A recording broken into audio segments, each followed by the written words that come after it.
Welcome to the Crypto Prince LA. From fashion to finance.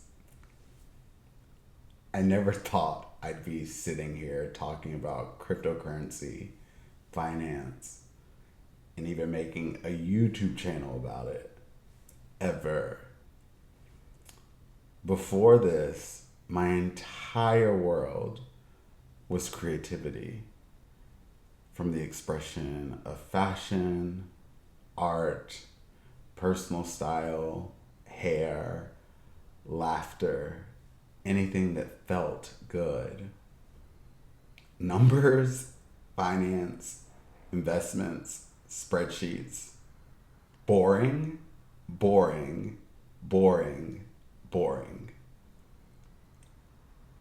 This was a language I didn't speak. And I did not want to learn. Period. But something big shifted. I saw a friend who was making quick money with crypto. And to be honest, it caught my attention for sure. But at the same time, it was kind of boring, uninteresting. And I like making money. I just didn't want to jump into chasing something called a meme coin with a dog or cat or whatever it was to glorious riches. Something felt weird and off, but also intriguing. So I made a decision. Not immediately, but over a few weeks. If I was going to enter this world, I'd focus on utility, or what I now call real world value. I actually have no idea where I got this terminology. It's like it fell out of the sky. And then I discovered something bigger. This wasn't just about coins on the internet anymore. Blockchain. A word filled with so many definitions. It isn't just a get-rich-quick scheme. Well, to some people it is. However, it is a profound technological moment, even a movement. And let's be clear, I'm not an expert yet. I'm actually someone who is deeply curious, learning in real time, willing to be transparent about what I understand now and what I'm still figuring out. This will be a channel where we explore together. No bullshit, no performance, maybe a little, but genuine curiosity about something that feels like it could reshape and change our entire existence. If this resonates with you, please subscribe, give a like, or both. If you're curious, confused, skeptical, welcome. Let's figure this out together. Okay, let's start at the very beginning. Can you imagine a world without any money? Difficult to imagine, right? But for quite a while, this was the reality. Over 5,000 years ago, longer than your favorite season of whatever show you're currently watching, our ancestors used a system called bartering. let's set this up. You're a fisherman who has caught too many fish, and you need some vegetables to eat. Well, first, you would have to find a farmer who's willing to trade their vegetables for your fish. Sounds really simple. But what if the farmer doesn't want your fish? It's not personal. He just doesn't want your fish. Or what if you need a new fishing net, but the net maker doesn't eat fish? You'd be screwed, right? This is where the concept of commodity money comes in. Early societies started using items that had universal value as a form of currency. Meaning, pretty much everyone found value in them and they were abundantly available.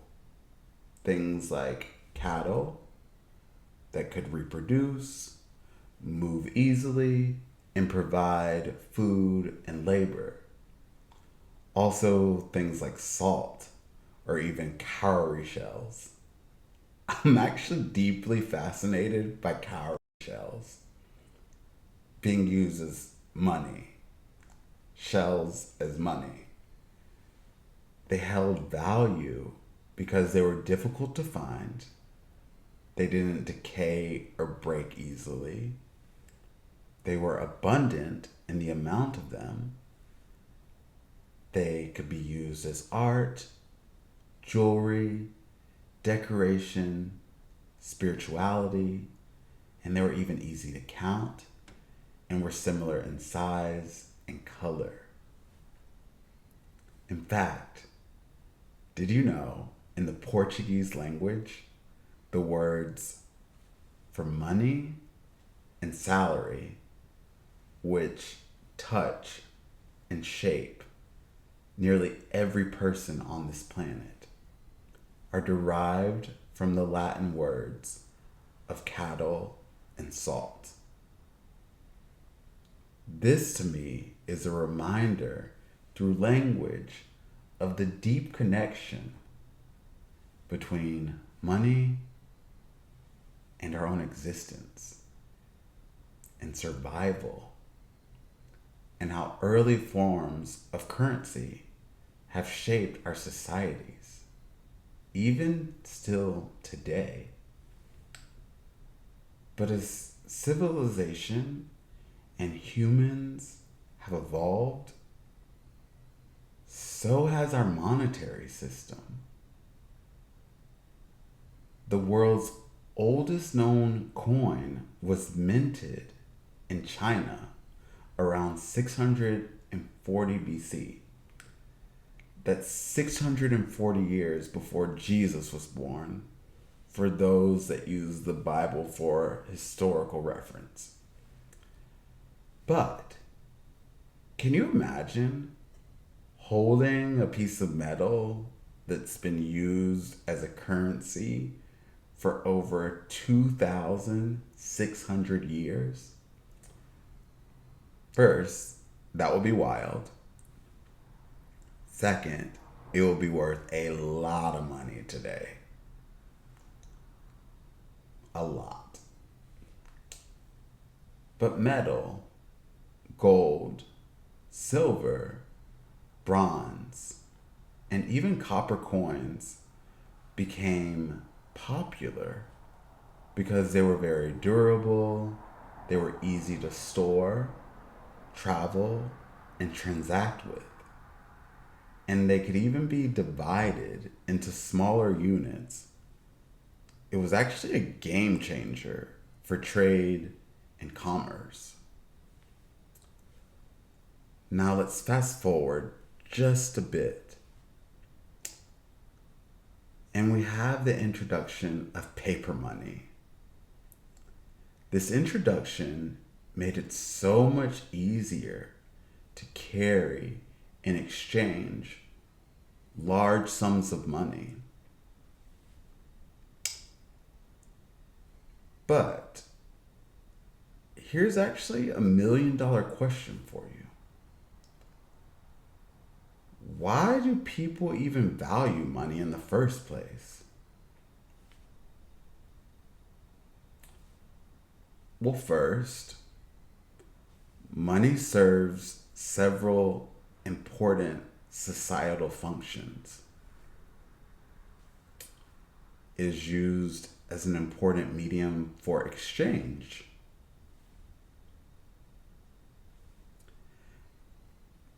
Instead of dragging around your cow to trade goods that you need or want, you carry your wallet or purse full of cash. Even easier, a credit card. Or yet even easier, a smartphone.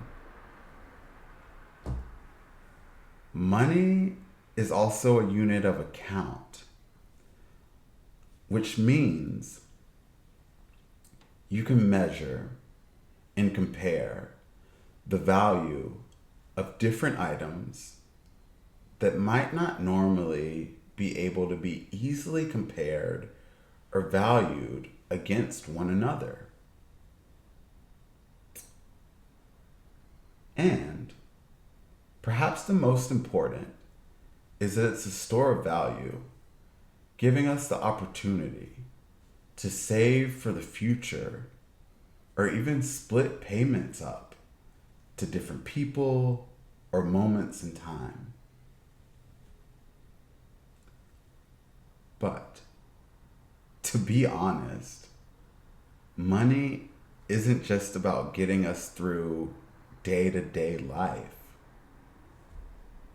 It's deeper.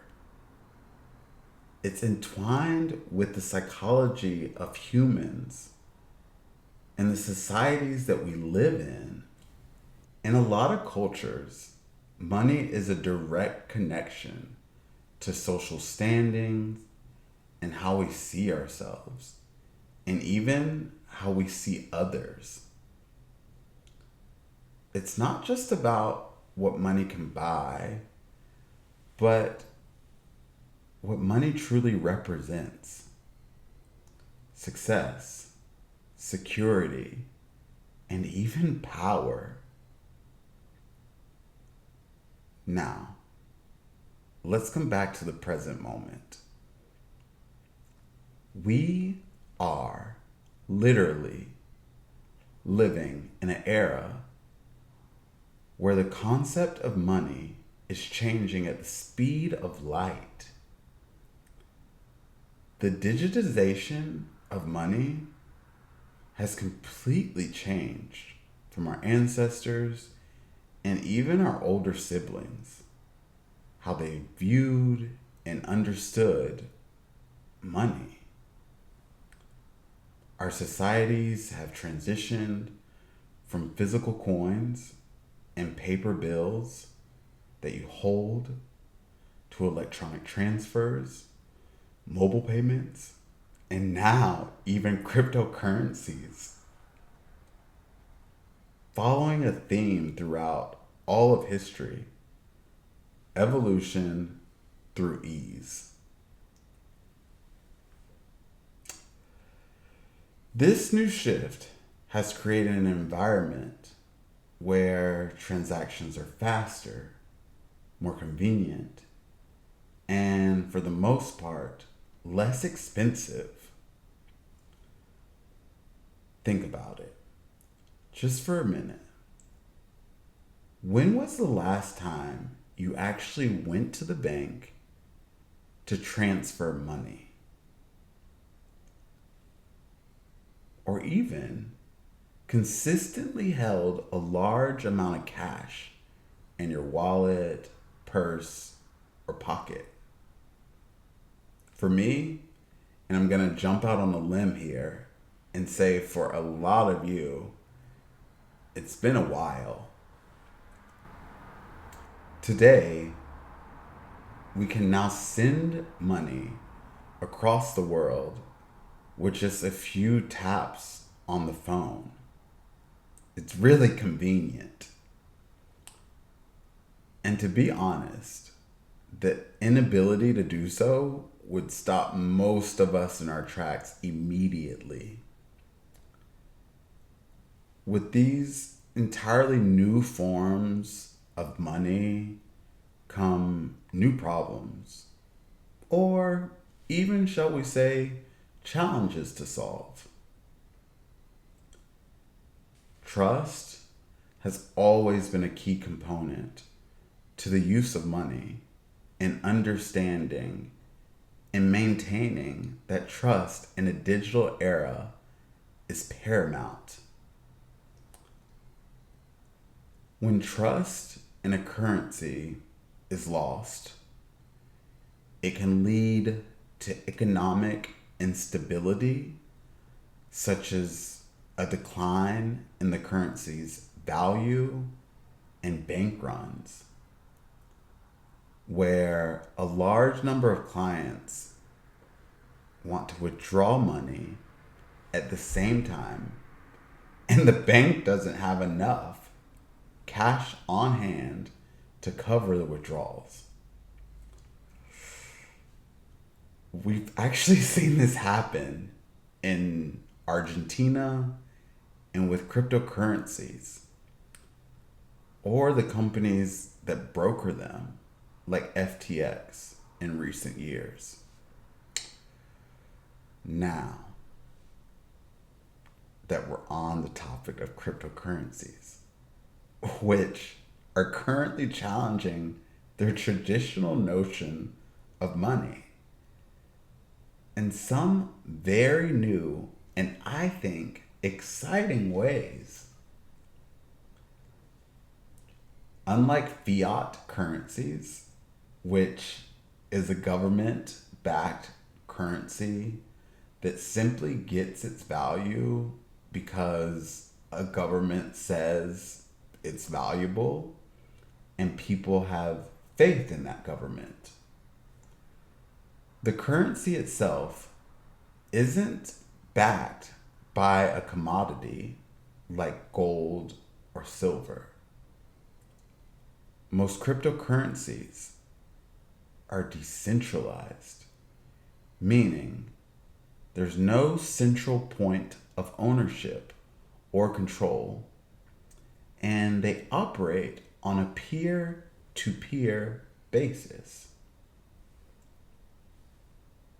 These cryptocurrencies offer the potential for cheaper, faster, and even more secure transactions, especially when talking about moving money across international borders, a term you will hear me say later as cross-border payments. But cryptocurrencies are actually just the beginning of a new world. When it comes to the future of money, it is my finding that a lot of experts believe that our current monetary systems need to evolve to address the modern challenges that we have in our hands today, like climate change, pandemics, or inequality. Get this. There are currently talks being had in the creation of new currencies that would promote sustainability and help solve environmental problems. Imagine a world where the money in your pocket not only has an economic value, but also contributes to solving some of the global issues at hand today. It's actually a world that is a lot closer than you may think. The Bank of International Settlements, is often called the central bank of central banks, or the BIS. It's spearheading this evolution of money. They've created the BIS Innovation Hub, which is a platform or space for collaborating between central banks around the entire world to build technological products addressing the problems in the global financial system. One of their projects is called Nexus. It aims to create a platform that interconnects national fast payment systems that previously used what is now referred to as an outdated messaging system to move money. This innovation could revolutionize how banks and consumers make international payments, making them faster, cheaper, and more transparent. But, as I've heard many times, in order to know where you're going, you must know what came before. Money, in whatever form it will take, is ultimately just a tool. It's a way for humans to exchange value, store their wealth, and even fuel economic growth. But it is also a perfect mirror of our society's values that we hold and our aspirations. As we wrap up, I did want to leave you with some questions to sit with. In a world where digital currencies are becoming a part of our daily lives, what does the future of money look like to you? Will we see a global digital currency replace national currencies that some of us see as irreplaceable? Or will we continue on our current path where we mix traditional and digital forms of money seamlessly? Well, sort of. These are the very questions that economists, policymakers, and innovators are grappling with at this very moment. And as we move forward into this brave new world of finance, it is so important for all of us to stay informed and engaged in the discussion, because there is a new world forming. And honestly, who wants to be left behind? As we come to a close with this episode of Crypto Prince LA, from fashion to finance, I hope you've thoroughly enjoyed this journey that we've gone through, from the past to the present, and to the future, or at least the potential of a future of money as we know it.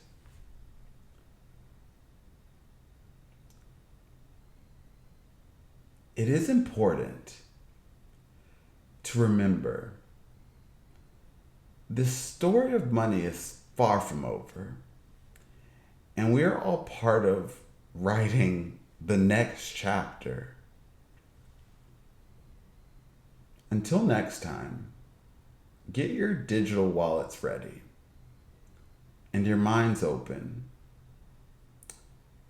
to this challenging, changing, and ever-evolving world of finance. This is Crypto Prince LA, signing off.